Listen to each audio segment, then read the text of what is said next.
Good afternoon and welcome to the video check-in for today, April 14th. Today is Yom HaZikaron, the National Israeli Memorial Day. Now, this is a different day from what we had last week, Yom HaZikaron La Shoah, the Memorial Day for the Holocaust. This is Israel as the modern nation of Israel's Memorial Day, very similar to that day in late spring that we have in this country. But the setup of Memorial Day and its impact is really very different for Israel than it is in this country.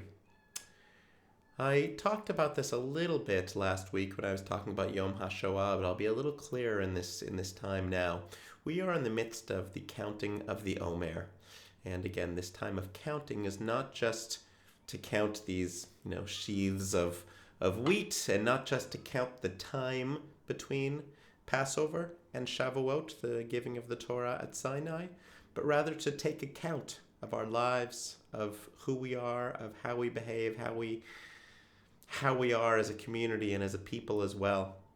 So in the modern nation of Israel, when they wanted to add these new holidays to the calendar, and there are three of them: Yom HaShoah, the Memorial Day for the Holocaust; Yom HaZikaron, Israel's National Memorial Day, memorializing the fallen, those who died in defense of the State of Israel; and Yom HaAtzma'ut, Israel's Independence Day.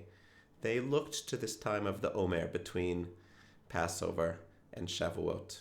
So last week we had a Yom HaShoah, and a week later we get Yom HaZikaron, the Memorial Day. But unlike in the United States, where Memorial Day is a Monday in late May, followed 6 weeks later, let's say 5 or 6 weeks later, by July 4th, our Independence Day.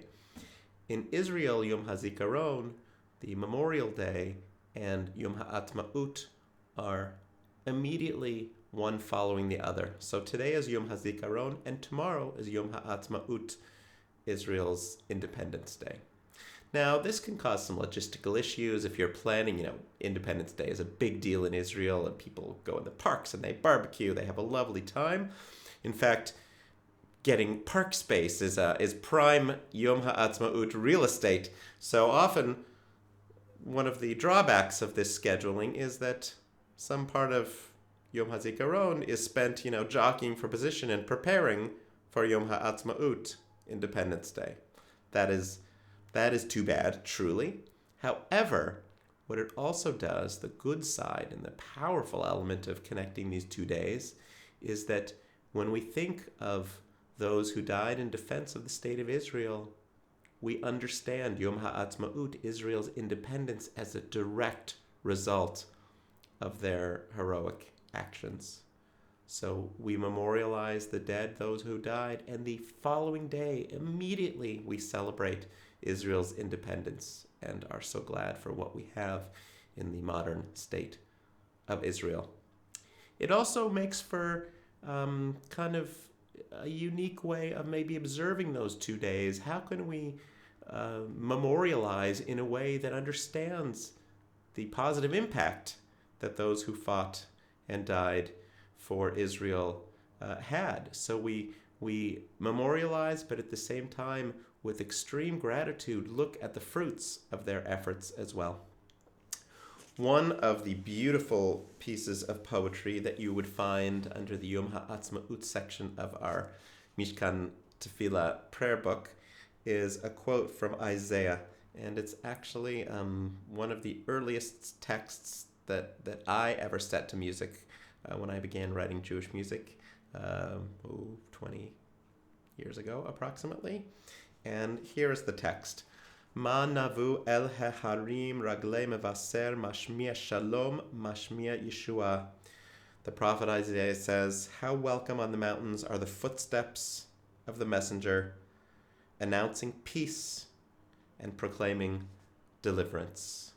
So we understand that is the fruit of all those who gave their lives in defense of Israel. So I'll give you this simple and I think very poignant setting of Ma Navu.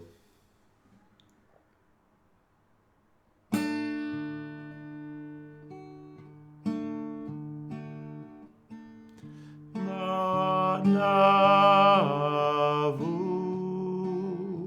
al He'arim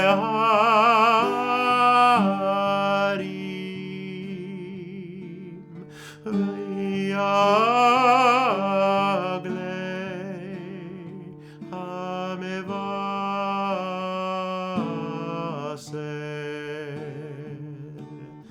Mashmi